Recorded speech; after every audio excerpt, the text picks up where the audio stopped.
AIIMS Bhopal के कार्यपालक निदेशक प्रोफेसर डॉक्टर अजय सिंह ने अपने निदेशक बतौर 2 वर्ष पूर्ण होने पर सोमवार 5 अगस्त को एक पत्रकार वार्ता को संबोधित किया। इस अवसर पर उन्होंने संस्थान की प्रमुख उपलब्धियों, सामने आने वाली चुनौतियों और भविष्य की योजनाओं पर प्रकाश डाला। प्रोफेसर सिंह ने प्रेस वार्ता के दौरान टीचिंग और ट्रेनिंग, पेशेंट केयर, प्रशासनिक पहल, आउटरीच और सामुदायिक कार्यक्रम तथा महत्वपूर्ण सुधारात्मक कदमों के बारे में बताया। प्रोफेसर सिंह ने कहा कि पिछले 2 साल में 3 नए विभाग मेडिकल जेनेटिक्स, रूमेटोलॉजी और क्लिनिकल इम्यूनोलॉजी और क्रिटिकल केयर मेडिसिन स्थापित किए गए और 4 नए centre, happiness centre, centre of precision, centre of excellence in rare disease, centre of haemoglobinopathies खोले गए। इसके अलावा प्रोफेसर सिंह ने कहा कि एम्स भोपाल ने पिछले 2 वर्षों में चिकित्सा क्षेत्र में कई नए आयाम स्थापित किए गए। डॉक्टर अजय सिंह के बतौर डायरेक्टर 2 वर्ष पूर्ण होने पर भोपाल के पत्रकार संघ द्वारा उनका सम्मान भी किया गया। इस अवसर पर प्रोफेसर सिंह ने हर्षित होते हुए कहा कि यह सभी भोपाल वासियों का स्नेह और प्रेम ही है, जिसकी वजह से मुझे मेरे 2 वर्ष पूर्ण करने में कोई कठिनाई नहीं हुई एवं मैं और एम्स भोपाल संस्थान हमेशा मध्य प्रदेश वासियों एवं मानव सेवा के लिए सदैव तत्पर रहेंगे। आप सभी से निवेदन है, कृपया वीडियो को अंत तक देखें व हमारे चैनल को सब्सक्राइब करें। धन्यवाद।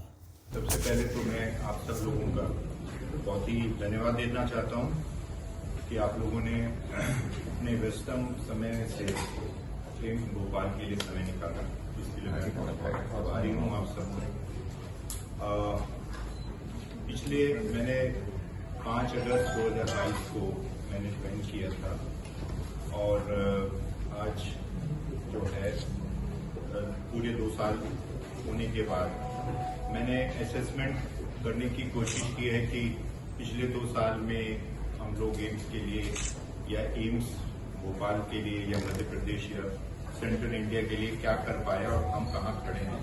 मेन मैंडेट हमारा था कि किस प्रकार से हम लोग टीचिंग ट्रेनिंग पे ध्यान दें, patient care, research, administrative and financial जो हमारा एडमिनिस्ट्रेटिव सिस्टम है उसको कैसे हम लोग ठीक करें।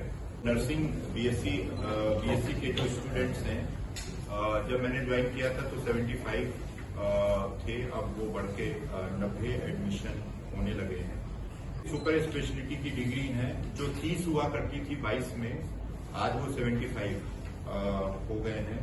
इसके साथ साथ 2 साल में हम लोगों ने सेंटर ऑफ एक्सीलेंस हम लोगों ने शुरुआत किए हैं, जिसमें centre of happiness, centre of precision medicine, centre of excellence in rare disease जो कि पूरे सेंट्रल इंडिया में हम ही हैं, और सेंटर ऑफ हीमोग्लोबिनोपैथी जो कि सिकल सेल एनीमिया आपको मालूम है इस जगह के लिए बहुत ज्यादा है, उसको हम लोगों ने हमें सेंटर ऑफ एक्सीलेंस हमको मिला है।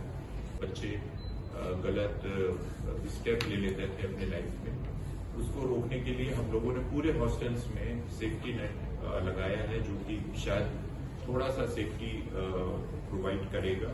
कि हम लोगों ने इसके साथ साथ tele ICU, tele consultation, tele UG teaching और टेली कंटिन्यूअस मेडिकल एजुकेशन, इसको हम लोगों ने सिर्फ फिजिकल वे में ही नहीं रखा बल्कि टेली आईसीयू से हमने और विदिशा में हम लोगों ने टेली आईसीयू की सुविधा हम लोगों ने शुरू की है। डिजिटल मेडिकल लेक्चर थिएटर के माध्यम से 500 मेडिकल कॉलेज से हम लोग लिंक है। मतलब हमारी वेबसाइट पे हमने 120 से ऊपर जो है वो लेक्चर्स को रिपोजिटरी बनाई है। बिना क्यू के रजिस्ट्रेशन हमारे वेबसाइट, हमारे ऐप है जो आप उस ऐप के थ्रू, और हॉस्पिटल में आने के बाद भी हमने डिफरेंट काउंटर्स बनाए जिसमें आप सीधे जाके इनको शुरुआत कर सकते हैं अपना रजिस्ट्रेशन। और ट्रॉमा सेंटर है, नो रिफ्यूजल पॉलिसी, हम बिना ट्रीटमेंट फर्स्ट एड किए हम किसी को रिफ्यूज नहीं करते हैं। तो 3 ऑपरेशन थिएटर एक्सक्लूसिव हम लोगों ने जो है वो ट्रॉमा के नाम पे शुरू किए हैं। गैस राहत के जो कैंसर के पेशेंट्स हैं वो एमयू के माध्यम से हमारे पास आने लगे हैं। बस पैसा नहीं होता, कोई बीपीएल कार्ड नहीं है, कोई और व्यवस्था नहीं है, लेकिन जीवन बचाने के लिए उनको एक ट्रीटमेंट होना ही चाहिए। उसके लिए हमने अपने इंटरनल रिसोर्सेज से 2 करोड़ रुपए से एक रोगी कल्याण समिति बनाई। मुझे खुशी है कि इसमें लगभग 80 लाख रुपए अभी तक हम लोग पिछले 1.25 साल में इसमें हम लोग खर्च कर सके हैं और 77 लोगों को हम लोगों ने बेनिफिट दिया। जब मैंने ज्वाइन किया था तो 14 ऑपरेशन थिएटर फंक्शनल थे। आज 24 के 24 फंक्शनल ऑपरेशन थिएटर है। इसके transgender clinic, adolescent clinic, centralise sexual health and infertility clinic, ये कुछ ऐसी क्लिनिक्स हैं जो अधिकतर एम्स में नहीं है, लेकिन हमारे यहाँ पे ये रेगुलर चल रही हैं। हमारे पास 0 टॉलरेंस है करप्शन के लिए। किसी भी कोई भी डॉक्टर, कोई भी कर्मचारी यदि किसी भी मरीज को किसी भी काम के लिए मरीज बाहर भेजने की कोशिश करता है तो हम उसको बहुत ही स्ट्रिक्टली फॉलो करते हैं।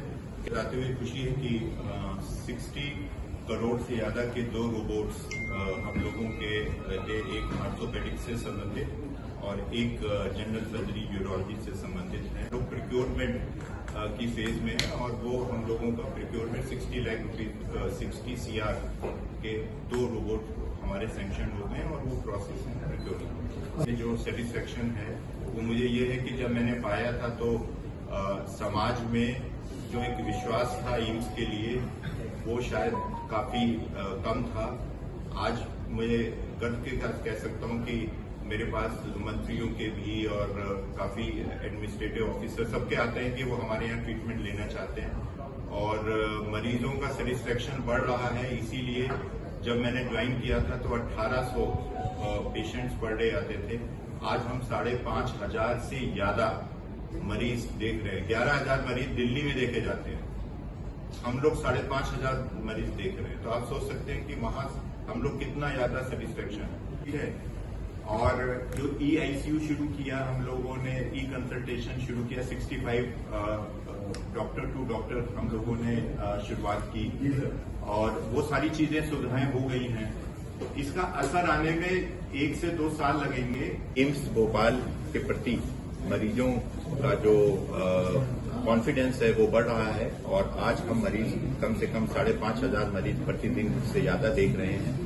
हम लोगों ने डिफरेंट, चाहे वो कैंसर से संबंधित हों, चाहे वो बच्चों से संबंधित हों, चाहे गर्भवती महिलाओं से संबंधित या बुजुर्गों से संबंधित, बहुत सारी नए हमने शुरुआतें की हैं जिससे कि मरीज को भटकने की आवश्यकता ना पड़े।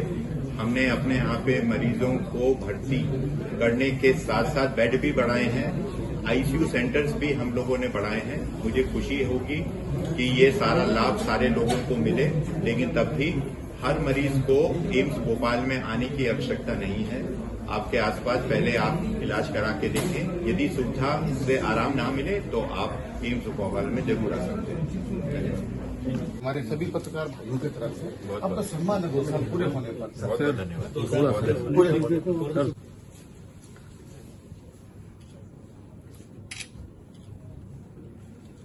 आप एक माला, आप माला दे दीजिए और आप बहुत बहुत धन्यवाद।